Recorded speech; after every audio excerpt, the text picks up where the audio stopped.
সম্মানিত দর্শক, এই দেখুন রাস্তাটা দেখাচ্ছি আপনাদের ভিডিও চিত্রের মাধ্যমে। এটা কামরাঙ্গি চর থেকে সদরঘাট যাইতে রাস্তাটা। এই যে রাস্তার যে বেহাল দশা এটা মানে খুবই নগণ্য ব্যাপার।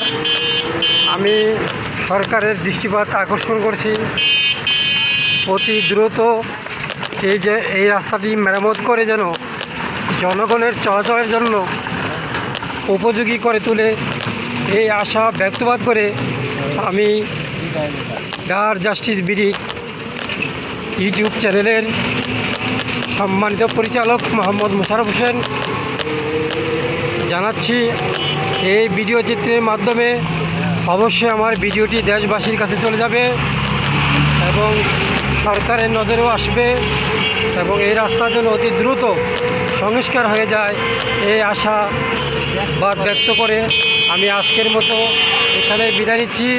সবাইকে অসংখ্য ধন্যবাদ। আল্লাহ হাফেজ।